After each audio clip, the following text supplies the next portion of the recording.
importance of the practice of Satipatthana, and I think about it, and I think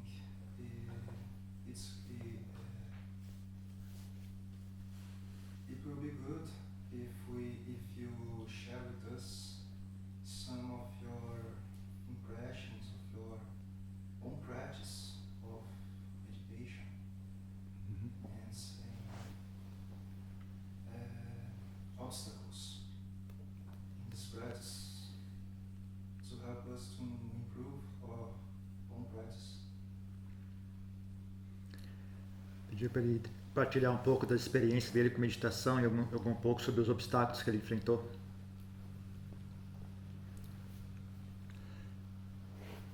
Okay, so I did yesterday's talk was sort of an importance of Satipatthana, and then that how much it forms the basis of meditation, and I think I think probably myself, like many people, assumed meditation to be somehow some kind of controlling the mind or trying to force the mind to submit to my wishes, and rather than actually being mindful and learning about it. So that certainly that sense of and coming to meditation with, even though I really didn't know very much about Buddhism or meditation, I still had all sorts of views and opinions, and I think that that's quite typical for most of us. So that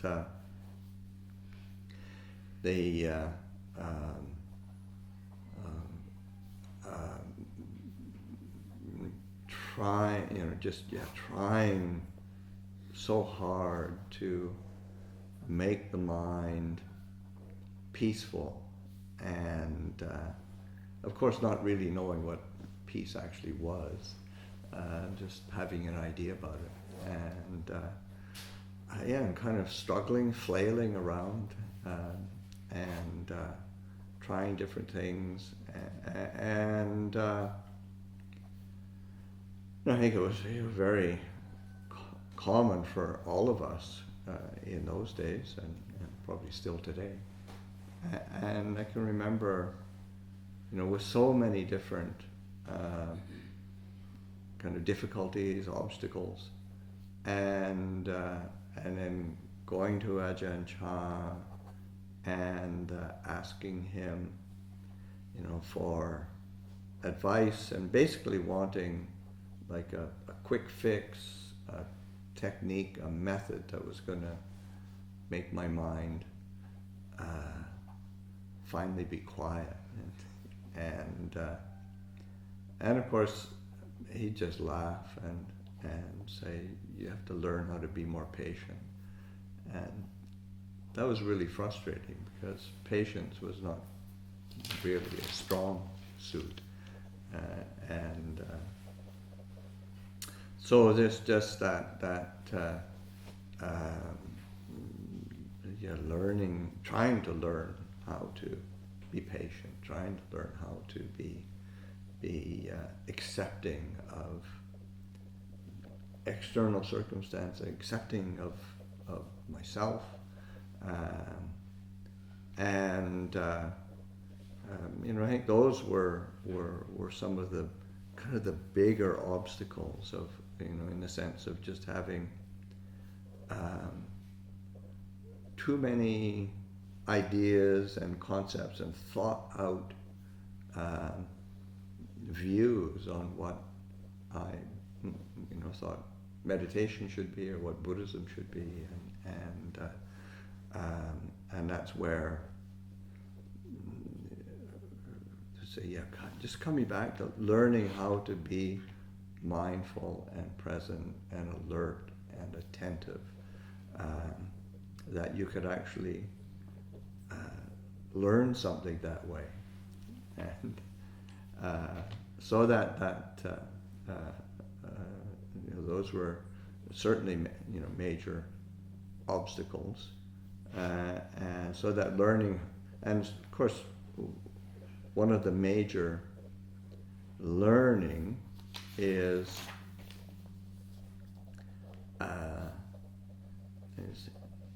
when you're keep bashing your head against the wall, you start to realize, well, this hurts, and I'll have to figure out how to not make myself suffer so much, because it wasn't coming from outside. It was getting all the encouragement to practice, getting all the basically support and conditions to practice, but still, and then finally realizing that, okay, that's actually the problem's in here more, and so learning how to redirect attention, and not in a, because oftentimes when we do that, okay, we redirect attention, but with the same critical, judgmental attitude. Rather than judging ourselves or Buddhists, and then we start to judge ourselves, and we still create suffering with that. So those are major sort of obstacles, some sort of broad brush. But I think it's really important to reflect on that. Well, that's actually kind of the nub of the problem, and all the other various difficulties of either restlessness and agitation, or boredom and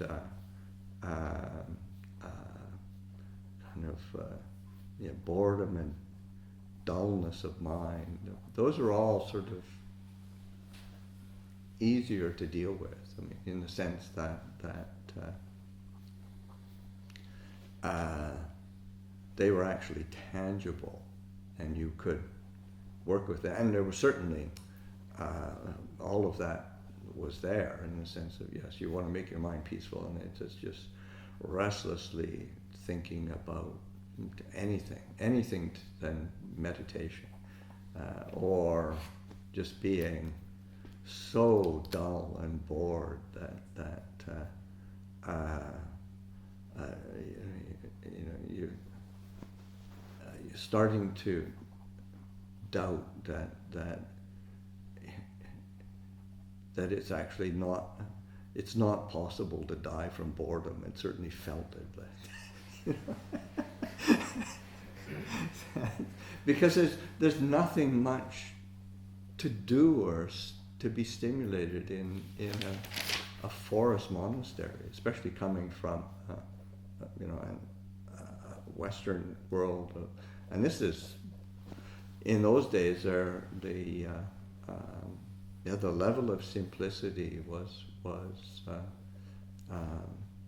kind of extreme, really. The northeast of Thailand was very, very poor, and so things were extremely simple,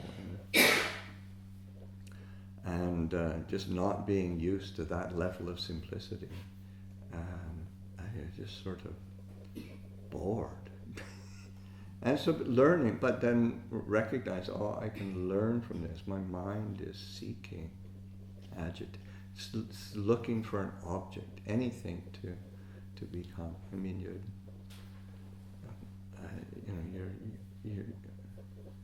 And we didn't really have much to read, and you find yourself reading, ingredients on detergent, just for something to read, because you didn't have much to do. But then you catch yourself doing it in a certain, working with that, and just again this sense of hearing Ajahn Chah, just learning how to be patient, and then sort of realizing that, because usually when we think of patience, we think of patience as, or certainly it is in the English language, the word patience basically means just putting up with something unpleasant until it's over. But if you're reflecting from a perspective of, say, the Buddha's teachings, patience is one of the qualities that the Buddha points to as a barami. And a barami are spiritual qualities that have the capacity for crossing over.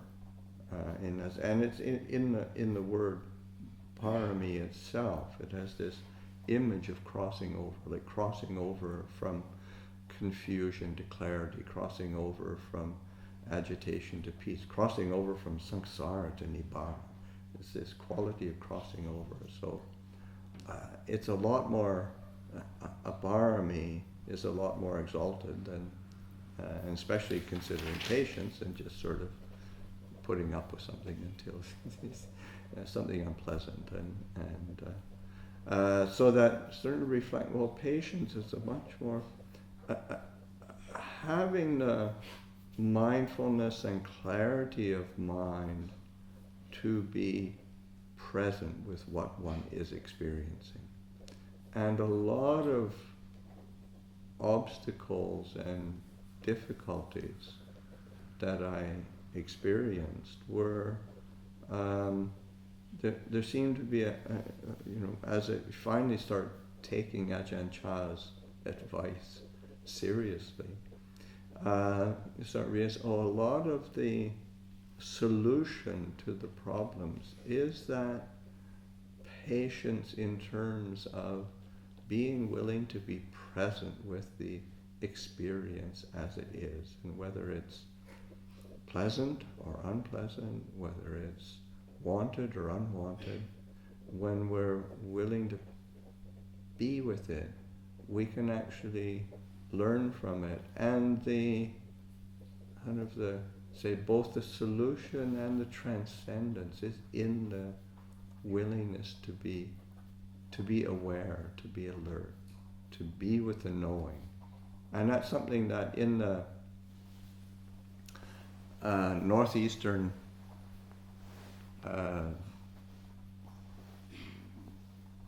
forest tradition, there is a lot of emphasis placed on the, of course, on meditation and practice and all that. But one of the techniques that is kind of foundational is just using the recitation of the Buddha's name, Buddho, and you oftentimes you do it as a part of the mindfulness of breathing. Sort of on the in breath, Buddha, out breath, go, Buddho, or you keep it up as a recitation just on its own, Buddho, Buddho, Buddho. Trying to keep the mind internal. So, but because again, the literal translation, how they translate the word Buddha or Buddha, is fundamental. One who knows, one who's awake, one who is kind of radiant, happy. And so that trying to bring that quality of mind, but particularly the quality of knowing. And so so that the more one, and myself certainly, in terms of so many of the, say, problems and difficulties of either frustration or getting upset or worried and anxious or all of those things, because fundamentally my go-to my go-to defilement, or my go-to habit of kilesa or temperament is going to fear and worry. That's I can do that really quickly, and but that's even if you've got a go-to option, you're still doesn't mean you're not subject to anger, aversion, and desire and attachment. All of that is there, but still that sense of coming back to the knowing was such a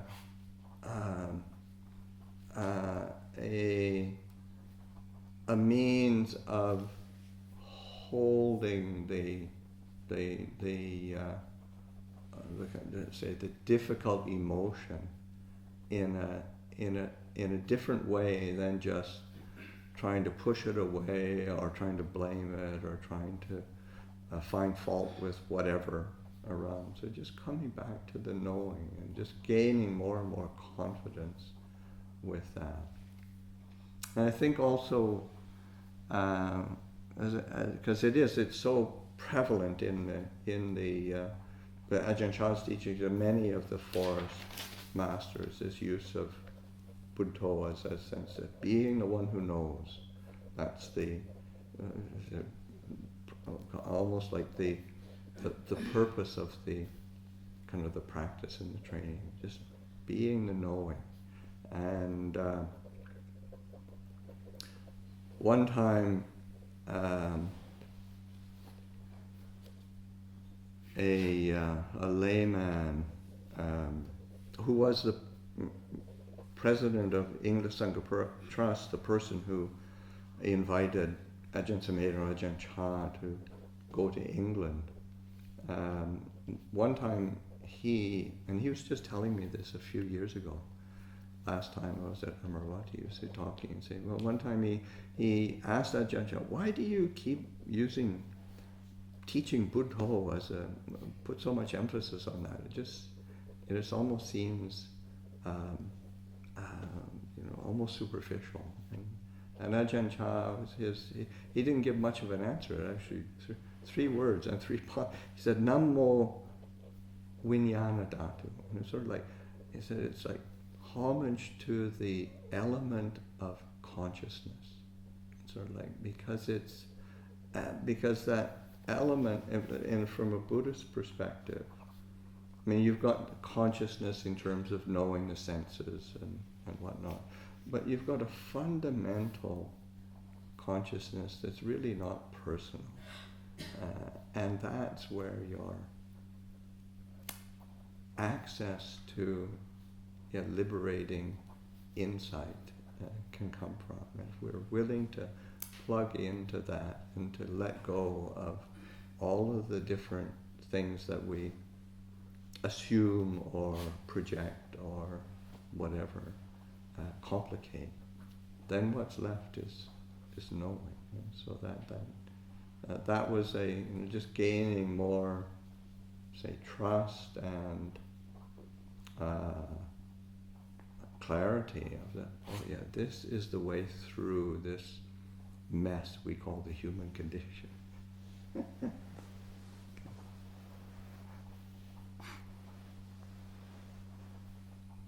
It's a long answer to a simple question.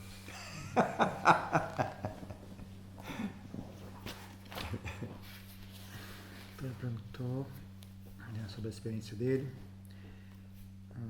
Então, sim, ontem eu falei sobre os 4 satipatthanas, como eles formam a base para a meditação, mas no começo eu não tinha essa percepção, né? Eu, como a maioria das pessoas, no começo eu tinha essa percepção, essa ideia, assumia que meditação era um método para controlar a sua própria mente, para submeter a minha mente aos meus desejos, né? Em vez de ser um método para desenvolver a qualidade da presença mental, do estado de alerta, né, da sati.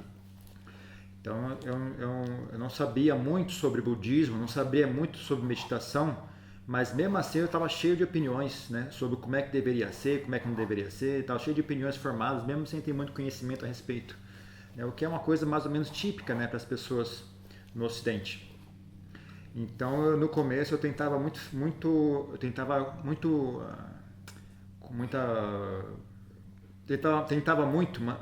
pacificar minha mente, sendo que eu nem sabia o que era a paz, né?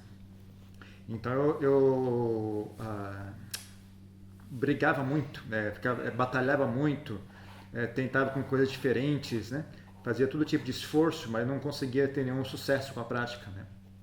Então, quando eu fui pedir conselho a Ajahn Chah, ele simplesmente sorriu, né? Eu fui pedir conselho para Ajahn Chah, né? Querendo, como normalmente acontece, a gente vai até o mestre querendo uma solução rápida, né? Que ele fale alguma coisa e pronto, o problema desaparece, né? Uma solução rápida para pacificar a mente. Mas ele só deu risada e mandou que eu aprender, e disse que eu deveria aprender a ser paciente, né? Então foi uma resposta que me deixou muito frustrado, né? Porque realmente paciência não era algo que eu possuía naquela época, né? Então eu fiquei tentando desenvolver, aprender a ser paciente, aprender a aceitar as condições exteriores e também a aceitar a mim mesmo, né? Porque esse realmente era o meu maior obstáculo, né? Muitas ideias, muitas opiniões a respeito de meditação, a respeito do budismo. Isso é o que mais me obstruía naquela época. Então eu tive que me dedicar a aprender a estar com a mente presente, aprender a estar alerta, conectado com aqui e agora. Então essa foi a maior dificuldade que eu tive. E também mas foi também uma grande fonte de aprendizado, né? Porque você ficar batendo a cabeça contra uma parede toda hora, né? Chega uma hora que você percebe, né? Isso machuca, né? Isso é doloroso, né? Como é que eu faço para... Isso é doloroso e essa dor não vem de fora, né? Sou eu mesmo que estou criando essa dor, né? Vem de dentro de mim essa dor, porque externamente todos os suportes para a prática de meditação estavam presentes, né? Tudo que eu precisava para poder me dedicar à minha prática estavam presentes, mas ainda assim eu estava batalhando, estava sofrendo com aquele esforço, né? Então era óbvio para mim que o problema estava dentro de mim mesmo e não externamente, né? Então eu tive que aprender a redirecionar a minha atenção, mas não apenas redirecionar a atenção, mas também a ter uma atenção destituída dessa atitude crítica que a gente realmente tem, né? Tive que aprender a importância de refletir.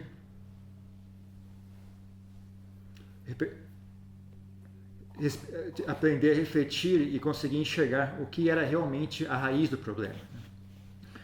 Porque eu tinha também os problemas normais que as pessoas têm, né? Como a inquietação, a agitação, o tédio, o cansaço, né?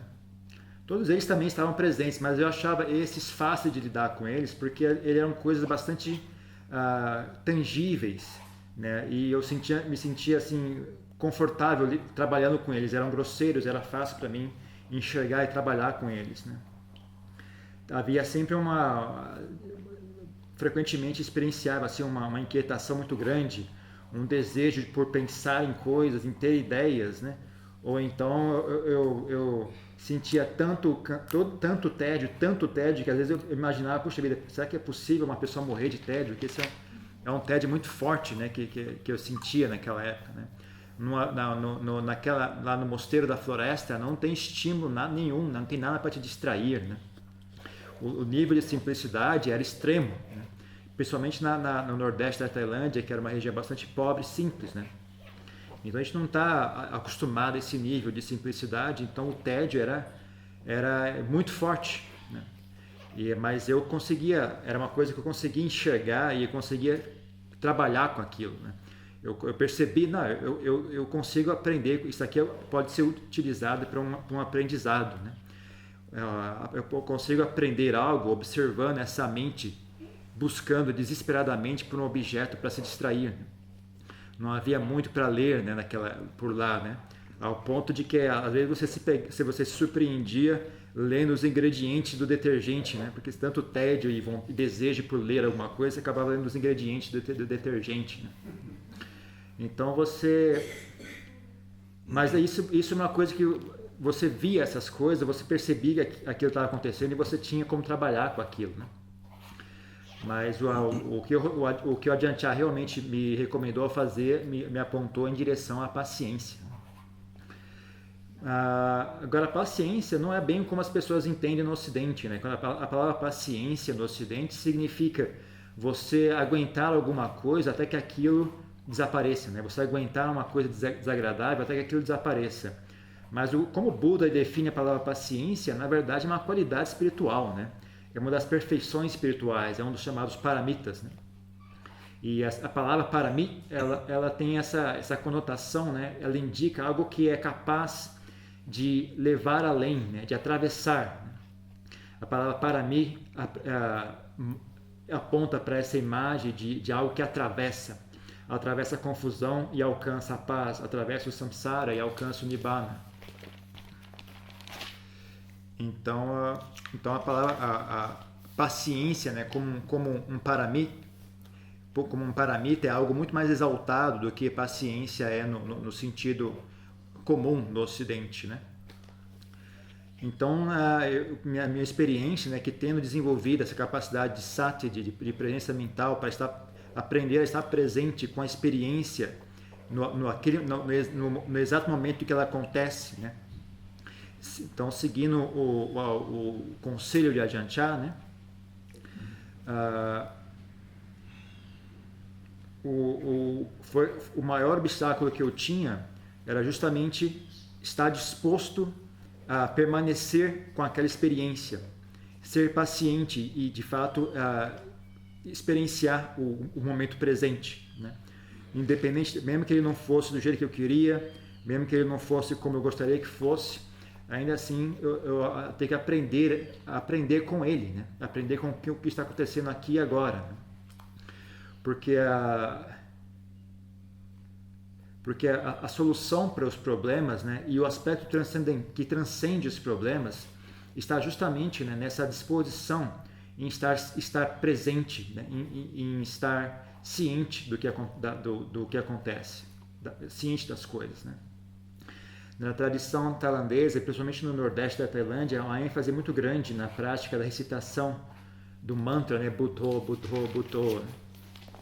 Esse mantra, em geral, é utilizado em conjunto com a respiração, né? com a meditação da respiração. Então, quando a pessoa inspira, ela fala bu, quando ela expira, to, né? Bu, to. Ou, às vezes, também é recitado de maneira somente mentalmente, né? Sem sincronizar com a respiração, né? Mas o importante é que a tradução da palavra Buddho, como eles traduzem na Tailândia, né? Eles traduzem como aquele que está ciente, aquele que sabe, aquele que está desperto, aquele que é radiante. Então, conforme você faz essa recitação de Buddha, você tem sempre esse ponto de referência, né? Você tenta trazer as qualidades, essas 3 qualidades para a sua própria mente. Então, eu tinha, né, um pouco de sentia frustrações, sentia agitação mental e tudo mais. Mas, né, o que eu observava como sendo mais presente na minha mente, meu hábito mental mais habitual, né, era medo e preocupação. Qualquer coisa que acontecesse, eu rapidamente começava a sentir medo ou preocupação, né. Também sentia outras coisas, mas esses dois eram os mais comuns, né. Então eu sempre tentava voltar, né, quando esse tipo de fenômeno invadia a minha mente, né, eu tentava voltar para o estado de saber, né? O estado de ciência, né?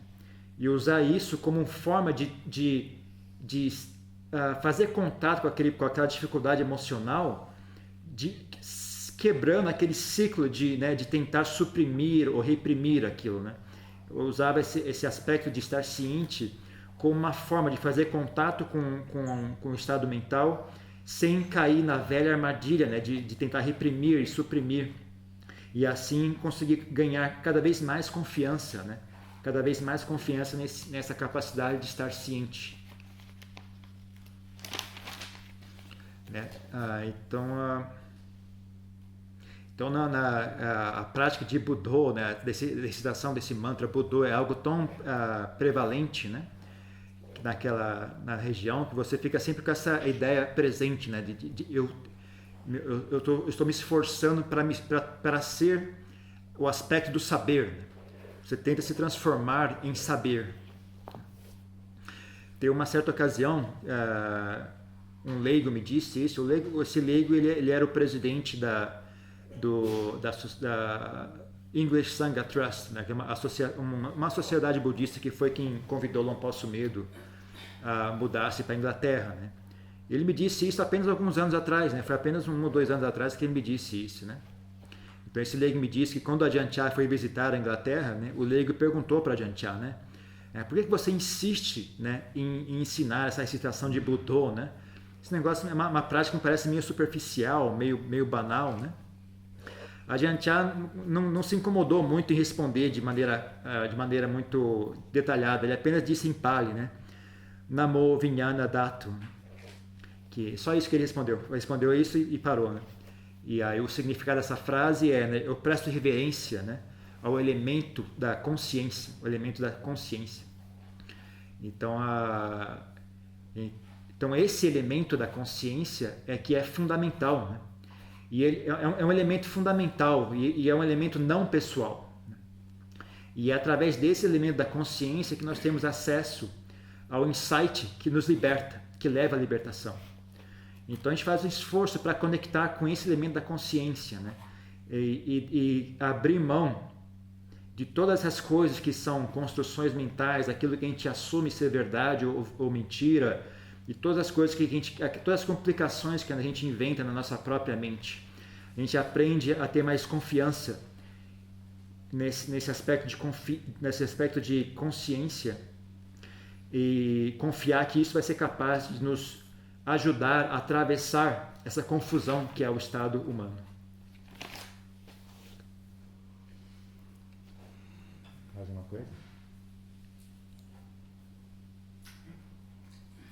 Yesterday you said that Satipatthana was the direct way, and some Buddhas who use the word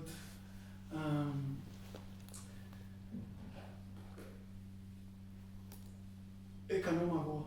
Ekano in some places translate as the unique or the only way. The only way. Yes, I would like to think about this. It's the only or the direct way. The word in Pali is ekayana magho, and I think it's a good literal translation is like going in one way only. So that rather than sort of the only way, it's more like the direct way. And it's going in one direction, that's the liberation or freedom. So it's a bit, and it's a bit more practical and a bit less kind of triumphalism. You know, flying the flag of the only way is not so beautiful sometimes. I think so.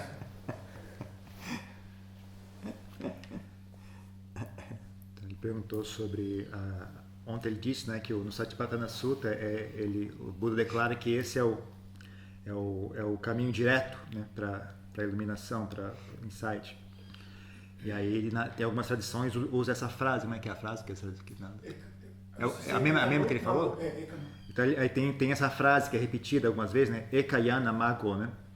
Então eu podia falar um pouco mais sobre esse assunto, né?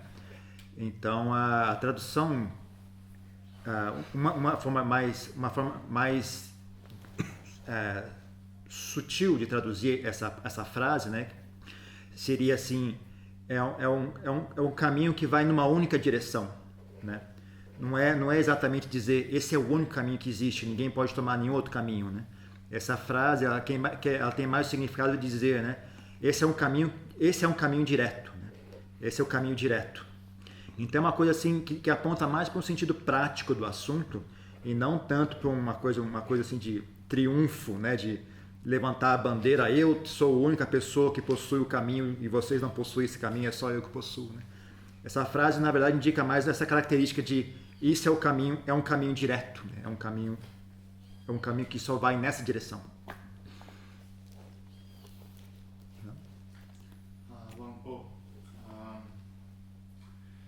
What sort of feeling can be attributed to metta? We often hear about this feeling of warm on the chest, but all I get when I try to practice is a sort of a tingling on my skin, usually on the upper body, curiously limited to the upper body. And for some reason it doesn't really feel like metta. even if it's pleasant or somewhat soothing. Maybe I'm overthinking it, or should I just trust this feeling and develop and expand it throughout the body? And it's also always related to the in-breathing. And it's hard to sustain during all the breathing cycle. It's not constant. It comes in surges, always almost with the in-breathing. Can I consider this metta enough, or is it like a sort of a proto-metta feeling? Thank you. Okay. Yeah. I think you're overthinking. But, I mean, at least you're feeling something. I mean, all I used to get was aversion, and irritation. Just, I found metta just really irritating. So, I mean, you're doing a lot better than me. But I think a part of it is sometimes how it's presented, as if you should be feeling something, and it should be like this, and it should be so sort of positive. I think one is the way it's translated, and the way it is presented and taught. So it's just even a translation in English of loving kindness as metta is it's presented in a pretty almost exclusively wholesome, and especially when you couple it with love in English, then I've got I should send metta to all these people, and I don't feel any love for them. So it's very interesting. Like when you translate it into Thai, it is much more the quality of well-wishing, and that's okay. Even something that is unpleasant or difficult, or a person who's unpleasant or difficult, I can wish them well, and that is that's a very positive thing, because certainly metta is a Brahmavihara. Translating that into English is sort of like divine abiding. I mean, these are kind of exalted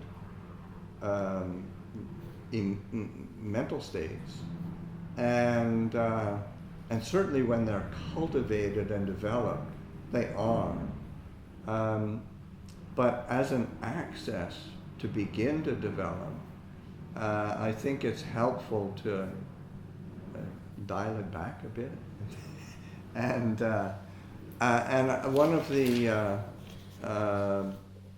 teachers in our community has been translating the Brahmaviharas as the mature emotions.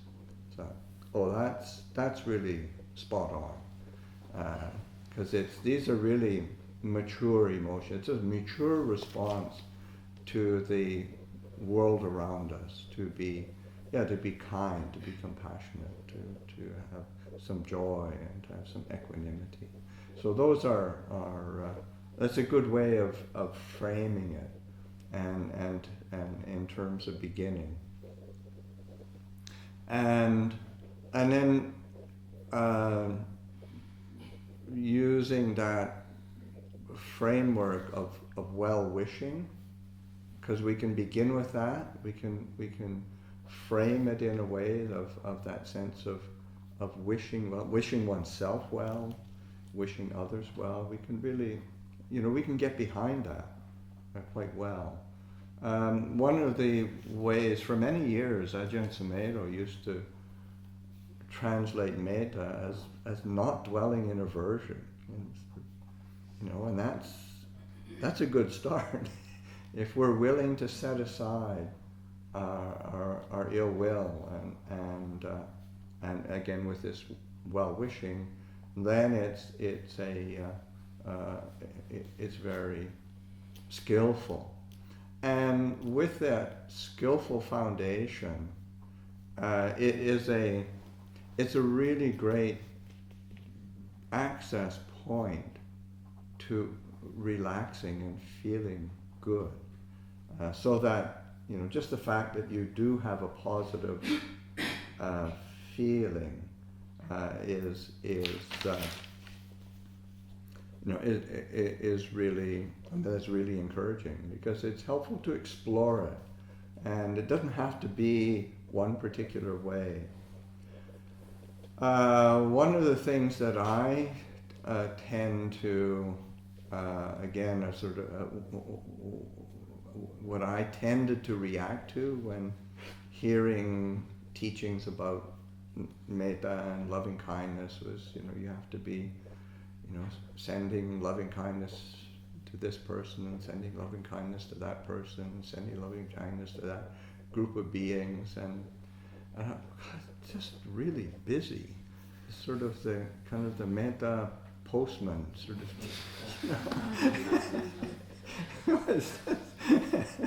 And that, but one of the ways that I've felt really worked for me was to pay attention to the heart, because it is,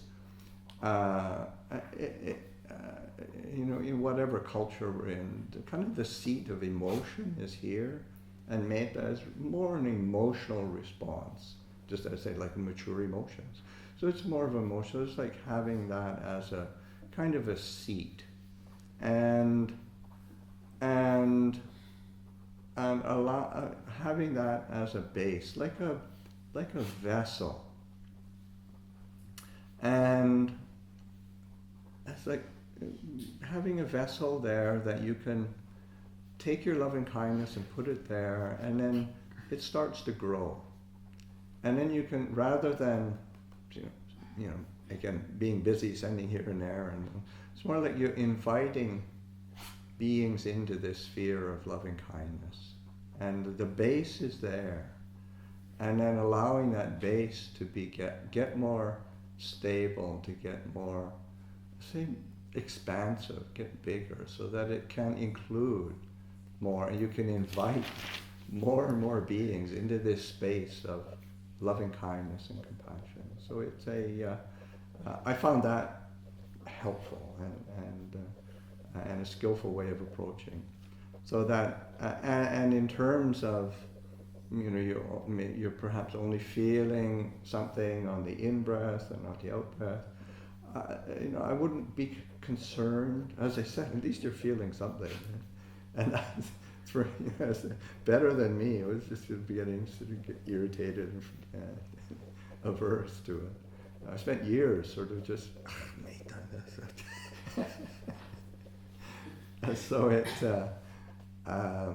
just, but taking it and not trying to package it up too tightly, or just take an interest in what feels good, because that, again, that sense of well-wishing, not dwelling in aversion, a sense of expansiveness. And it was like the chant that we did last night, I guess. Was it? Yeah, last night. This morning. The begin metta sahagatena. This is sort of the vipulena mahagatena apama. This is abundant, exalted, immeasurable. These are qualities that we can be accessing, and that's allowing that to kind of shine in the heart, and it gets one past the and again, especially as a meditator, as a practitioner, those qualities are really, really helpful for accessing the kind of an ease of heart, ease of mind, so that the mind settles more readily on, say, on the breath, or on whatever meditation object one takes. Metta is a really skillful tool, and I think almost a necessary tool to give one that access to settling of the mind. Because again, if we're forcing too much, or we're trying too hard, or we're being too judgmental about ourselves or the mind doesn't settle. The metta is a really important doorway to allow the meditation object to become more appealing, more pleasant, and it helps us get past having that quality of abundant, exalted, immeasurable. It takes us past the feelings of abandoned, exhausted, miserable, which we oftentimes feel.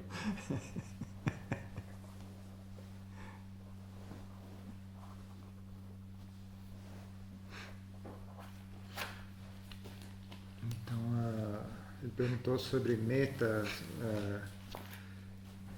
a experiência que ele tem sente dificuldade de experienciar meta, quando ele pratica meta, ele sente uma sensação de uma espécie de formigamento na superfície da pele e não na região central, dentro do peito, como as pessoas às vezes descrevem. E aí está na dúvida se a experiência que ele está tendo é válida ou não, se está correto ou não, se tem algumas palavras que você pode dizer a respeito. Eu posso confiar nessa experiência, tentar expandir essa experiência, e eu só consigo isso em geral quando eu, na inspiração, né, e vem em ondas, né, algo assim estável, né, está correto, não, etc. Então não pode responder, acho que você está pensando demais, na verdade, você está pensando demais, está complicando demais o assunto. Na verdade, você está em vantagem com relação a mim, né, porque você pelo menos tem uma sensação, né, agradável, né.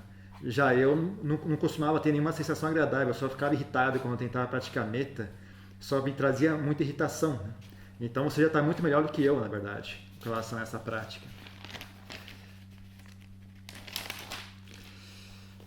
Acho que parte do problema é que como as pessoas apresentam, né, a prática de metta no Ocidente, né, com uma ideia, você deve sentir algo dessa forma, algo fantástico, algo assim, assado. Então, parte do problema é como é traduzido, né? A palavra metta, né? É traduzido de uma certa maneira e também ela é apresentada, né? Como de uma certa maneira específica, né? Então, isso às vezes causa dificuldade para algumas pessoas, né? E talvez uma tradução, né? Que é como bondade amorosa, né? Dá uma limita, assim, né? A sua compreensão, né? Do que o que é que poderia ser aquilo, né? Então, as pessoas têm essa ideia, né, de que eu deveria estar enviando metta para essa pessoa, para esse ser, eu tenho que enviar metta para os demais seres do universo. Não, perdão. Ele está falando, eu tenho que sentir amor, né? A pessoa tem que sentir amor por essas pessoas, né? Mas eu não sinto amor por elas. Então é uma coisa que vira uma coisa assim, uma coisa meio artificial, né? Então eu gosto mais da tradução em tailandês, né? Que na tradução eles traduzem como bem-querer, né? Você desejar o bem para aquelas pessoas, né? Mesmo que aquelas pessoas sejam desagradáveis ou aquelas situações sejam desagradáveis, a gente ainda consegue desejar bem a elas, né? E isso é algo bastante positivo. Então a metta, né, é um dos Brahmas Viharas, né? Que essa palavra Brahma Vihara é traduzido geralmente como uma morada divina, que é algo muito exaltado, né? E de fato esse estado mental é algo muito exaltado quando cultivado de maneira profunda, né? Mas trazendo assim para uma pessoa que está começando, né, para ganhar acesso à prática de meditação, talvez a gente podia baixar o nível desse termo, né, para algo mais simples, mais mundano, né? Então a gente poderia, um dos professores da nossa tradição, né, tem traduzido a palavra metta, a palavra Brahma Viharas, como emoções maduras, emoções de adultos, né? E eu acho que essa tradução é muito mais apropriada, né? Perfeita a tradução, né? Traduzir os Brahmas Viharas como emoções adultas, maduras, porque é uma resposta madura, né? Uma resposta adulta ao mundo ao nosso redor, né? Então você reage ao mundo com bondade, com compaixão, com felicidade, com equanimidade. Né? É uma boa maneira de enxergar o assunto para aqueles que estão começando. Então a gente pode usar essa qualidade de bem-querer para começar. Né? Então a gente sente bem-querer por si mesmo, sente bem-querer pelas demais pessoas. Né? Luang Por Sumedho, ele costumava traduzir como metta, como apenas não permanecer, né? não permanecer imerso em aversão. Né? A tradução de Luang Por Sumedho para metta é não permanecer imerso em aversão. Né? E também é uma boa tradução, é um bom ponto de começo se você olhar dessa maneira. Né? Você primeiro começa abandonando o mal, como é que chama? O mal querer, né? O rancor. Então, e aos poucos você começa a desenvolver o bem querer, né? Então, isso é uma coisa positiva, algo agradável, né? Então, tendo dessa forma você consegue encontrar, né? Começando devagarzinho dessa maneira, né? Você consegue encontrar um ponto de acesso para experienciar a mente relaxada, a sensação agradável, né? Um estado relaxado, um estado agradável. E você consegue, né? Consegue experienciar como isso é positivo, né? E isso te faz se sentir encorajado, né? Em praticar aquilo mais e mais, né? Mas você não precisa ter uma ideia assim, de como é que eu deveria estar me sentindo, deveria ser dessa maneira que nem as pessoas falam, da outra maneira como as pessoas dizem, né? É uma experiência pessoal para cada um, né? Eu sempre tendi a reagir reagir a essa prática de metta, né? Com essa ideia, né? De irritação, né? As pessoas diziam, você tem que mandar metta para essa pessoa, tem que mandar metta para aqueles seres aqui e ali, tem que enviar metta, né? Eu falei, que é isso? Eu estou virando um carteiro aqui para ficar enviando metta para os outros? Isso me irritava, né? Me parecia muito trabalho isso, um negócio muito ocupado, muito trabalho, não merecia uma coisa pacífica, né? Praticar dessa maneira que as pessoas descreviam, né? Mas então você aprende a prestar atenção para o coração, né? É ali que reside metta, né? Ali que é a raiz, em todas as culturas do mundo, sempre é ali que é onde é a semente, né? O surgir das emoções sempre ocorre na região do coração, né? Então a gente aprende a prestar atenção para essa região, né? É ali que metta surge, né? Então você experiencia metta apenas nessa característica, é uma emoção madura, é uma emoção adulta, né? Uma emoção de gente adulta. Então você toma isso como uma primeira raiz, uma primeira semente, né? Ou então como se fosse um vaso, né? Um container onde você coloca o seu bem-querer, né? Ali dentro, né? E ali dentro ele cresce pouco a pouco, né? Você pode, em vez de pensar em enviar metta para outros seres, você pode imaginar o seu coração como um receptáculo, né? Onde você desenvolve metta e você convida os outros seres a partilharem desse bem-querer dentro do seu coração. E aí, tomando isso como base, né? Esse início como base, você pouco a pouco aumenta o tamanho desse receptáculo, né? Cada vez mais metta, e quanto maior ele fica, mais você é capaz de partilhar aquele bem-querer com os demais seres, etc. Você pode convidar mais e mais seres a partilhar daquela boa emoção, né? Eu achei essa atitude um pouco mais útil do que a atitude tradicional que as pessoas ensinam, né? Mas não se preocupe demais, porque não importa o que seja, você ainda está bem melhor do que eu, né?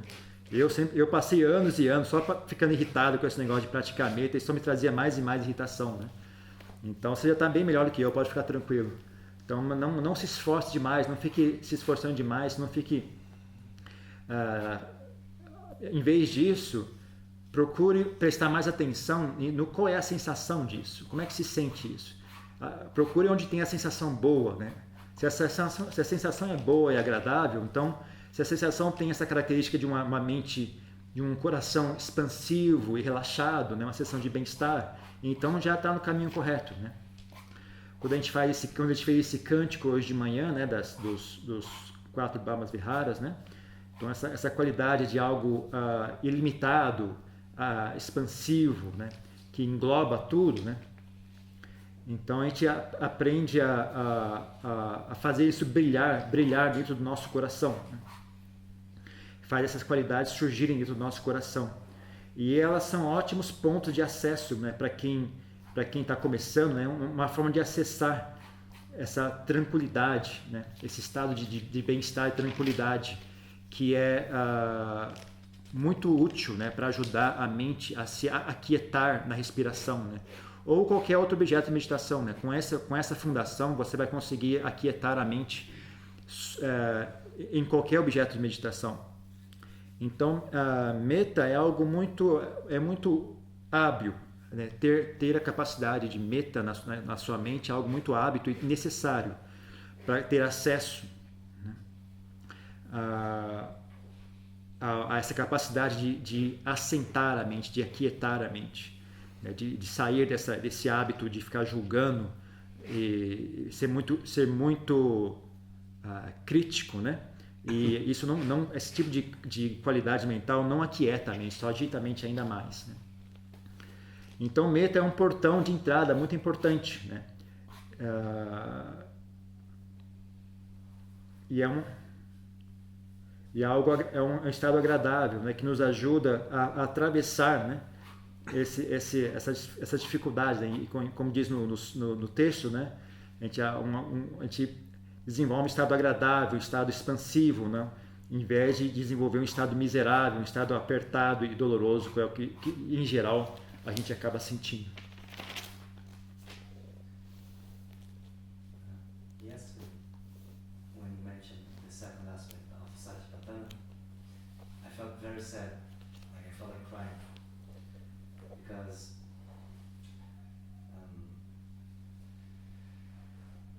just as you said that you bump your head in the same place often and repeatedly, and you already know it's there, and you try not to look at it, and you have little go-to places, mental go-to places, relationships, drinking, and I don't know, yoga, hiking, whatever, and how you deal with certain feelings. I tell myself this story that I had a very rough childhood, so I was brought up with a lot of violence, financial struggle, everything. So I got myself out of there, kind of put myself together, kind of organized things so I can kind of keep things rolling smoothly. And I think I'm very afraid of going further, of not only putting my feet into the ground, into the water, into the lake, but actually going in there. And I justify myself like, oh, I've come such a long way, no, I'm just lazy, I don't want to do that. And I think actually I'm terrified that this little kind of structure that I put together, it's gonna crumble any second. But that's very rare for me to realize. I generally just tell myself, oh, it's alright, I can do a little meditation, and then I can do some hiking and some drinking and take it easy. So I know I would like to hear your thoughts on this.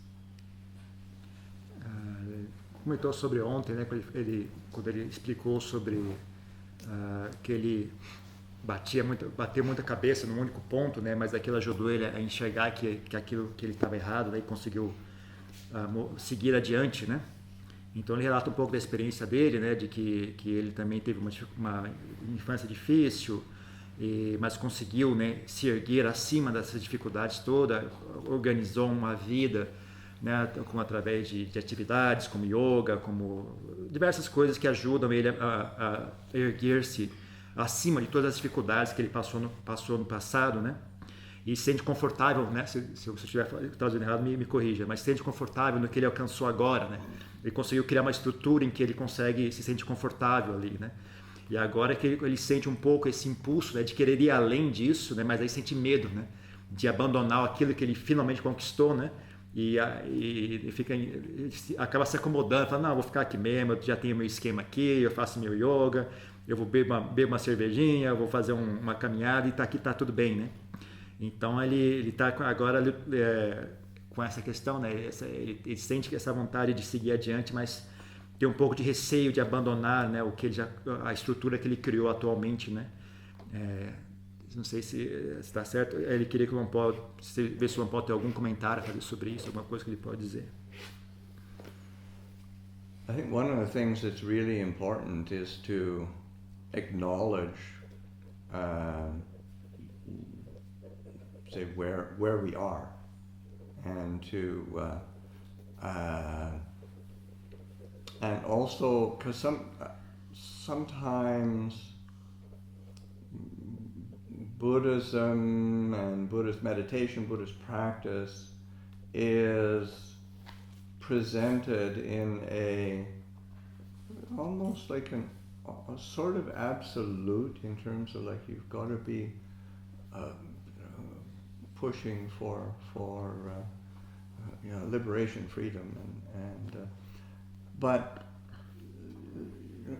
when you go back and look at the actual teachings, the suttas,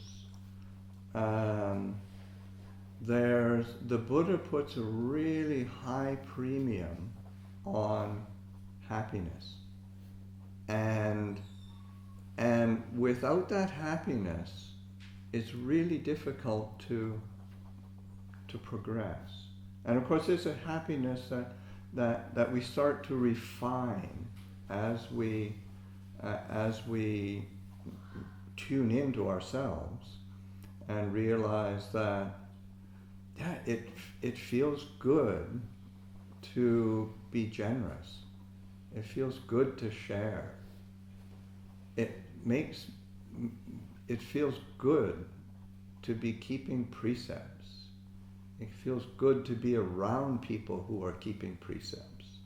And so like developing the foundations of well-being and happiness are really, really important. And to not kind of override or keep pushing oneself too much, because oftentimes that comes from an ideal.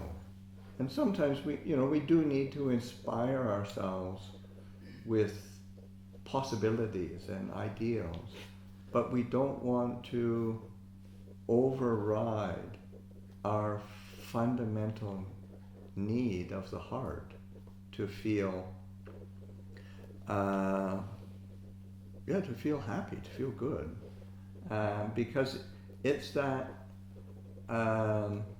it's like there's actually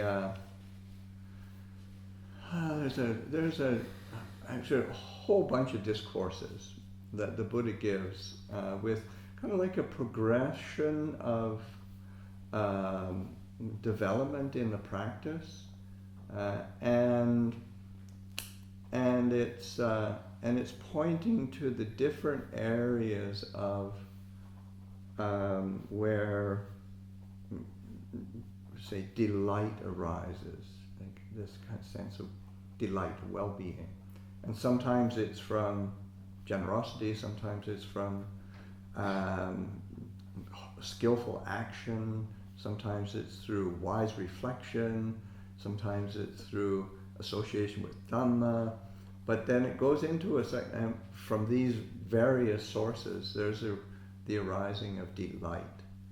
And with this arising of delight is the cause for the arising of joy. With the arising of joy, there's an arising of the cause for the arising of tranquility. The tranquility as a basis, it's arising, gives rise to happiness. With happiness as a foundation, there is the arising of samadhi, concentration. And in many of the suttas, the Buddha actually stops and emphasizes that the happy mind is easily concentrated or easily settled. And then he continues with samadhi as the foundation. Then there's knowledge and vision, seeing things in their true nature. And then there's relinquishment. Then there's letting go. Then there's a kind of like a spiritual boredom of disenchantment. with the world. So it isn't that it starts with that.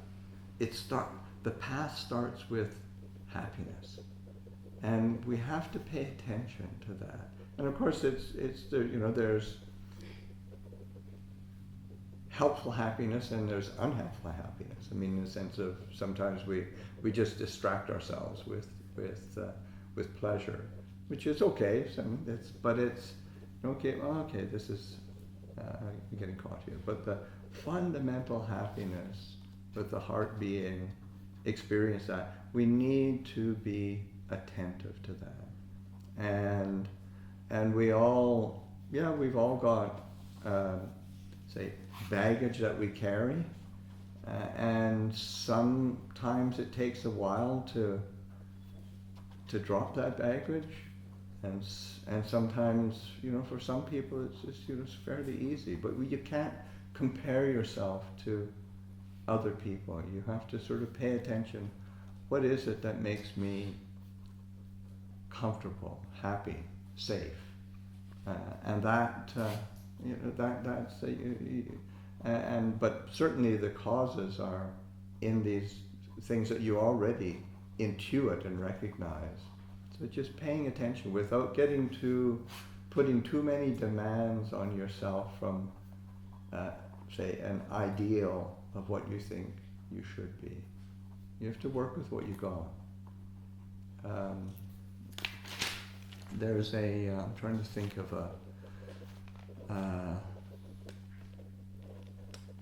there's an old saying in the Hasidic Jewish practice tradition of it's a teaching by a teacher, and it's Zusia was his name, and it's he's in his teaching he said, when I die,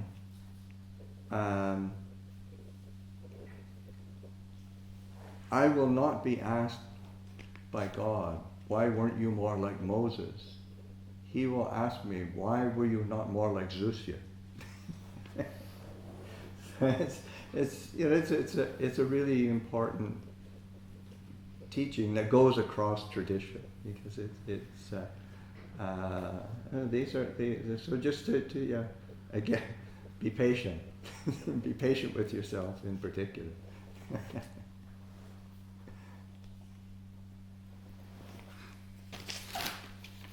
Então, o Paul falou que a primeira coisa é importante a gente ser capaz de reconhecer, né, de reconhecer de onde nós estamos no momento presente, né, qual é o nosso nível atual, né? Porque algumas vezes, né, a gente estuda budismo, estuda meditação, e ele é apresentado de uma maneira muito absolutista, né? Fala, você tem que alcançar isso, você tem que alcançar a libertação, você tem que alcançar a nirvana. Mas se você olhar como é que o Buda ensinava nos sutras, né, o Buda sempre dava muita importância ao aspecto da felicidade. Sem felicidade é difícil fazer progresso na prática, né? Então essa é uma felicidade que a gente desenvolve, né, e vai se refinando, vai aprendendo a sintonizar cada vez mais, né, com esse estado de bem-estar, né? A gente vai cada vez ficando mais capaz de sentir, né, de notar, não, é agradável praticar generosidade, é agradável ter uma vida moral, é agradável frequentar pessoas que têm uma vida moral, né? Então sentir-se bem, ter bem-estar é algo muito importante, né? Você não deve se esforçar demais ao ponto de virar uma tortura para si mesmo, né? Então ter ideais, né, ser uma pessoa idealística e ter ideais do que você quer atingir, como você quer ser no futuro é algo bom para nos criar e dar inspiração para a nossa prática, né? Mas você não pode ficar tão obcecado com ideais ao ponto de ignorar, né, a necessidade que o coração tem de experienciar bem-estar, de experienciar felicidade. Oh meu Deus, eles se mataram. Committed suicide. Oh my God. Tá tão chato que o cara tá se matando agora. He's so born, the guy's going to kill himself. I'm done. I can't take it any longer. Então, parou já? Foi embora? Então, muito dos sutras, o Buda diz, sempre, no muitos sutras, o Buda aparece expondo, né, como é as etapas da prática, como é a prática uma coisa progressiva, né?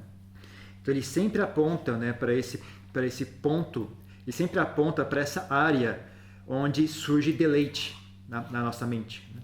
Então deleite, alguns exemplos de onde surge deleite, né, na generosidade, no ato da generosidade, na ação hábil, na reflexão sábia, em associar-se com o Dharma. E quando existe deleite na nossa mente, surge alegria. Quando surge alegria, surge tranquilidade. Como consequência da alegria, surge tranquilidade. Como consequência da tranquilidade, surge felicidade. Como consequência da felicidade, surge samadhi. A mente se estabelece em samadhi. Então, o Buda dizia, muitos desses ensinamentos, o Buda, inclusive, ele parava nesse ponto, né, e reforçava, né, para deixar bem claro, né, que a mente feliz se aquieta facilmente. A mente feliz se aquieta facilmente. E aí, depois de ter enfatizado isso, ele então continuava e seguia adiante, falando sobre, né, o conhecimento, a visão das coisas como elas realmente são, e eventualmente chega ao último estágio, né, de abandonar, né, de a pessoa cria-se um senso de desencanto pelo mundo, pelas coisas mundanas, né, e se liberta dos apegos, né? Mas o caminho sempre tem esse começo que é a felicidade, né?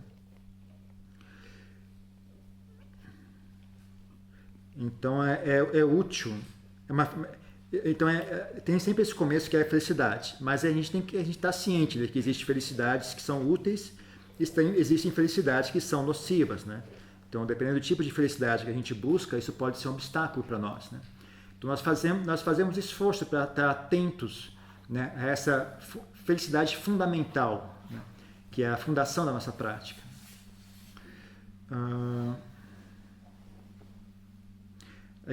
Todo mundo tem muita bagagem que a gente carrega ao longo da vida, tem muitas coisas que a gente experiencia e todo mundo tem a sua bagagem para carregar, né? E para algumas pessoas pode ser um pouco difícil largar essa bagagem toda, né? Outras pessoas têm mais facilidade em largar as coisas do passado, né? Mas a gente não deve ficar se comparando com os outros. O que a gente precisa fazer é aprender a criar essa fundação de felicidade na nossa mente, para que a gente então tenha essa sensação de conforto e de segurança, né, que nos ajuda a seguir em frente. Então, faça mais esforço para prestar atenção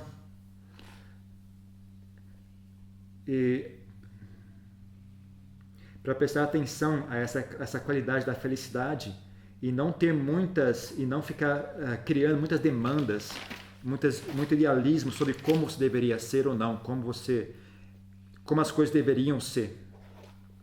Aprenda a trabalhar com aquilo que você tem, né? A trabalhar com o que você tem aqui e agora, né?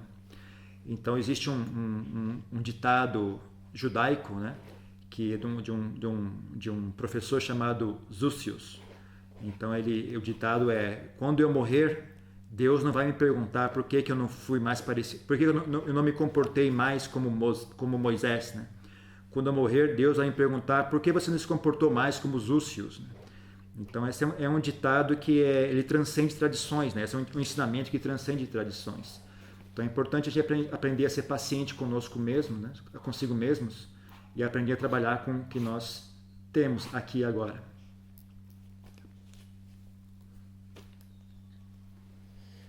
Eu acho que a gente já passou do tempo.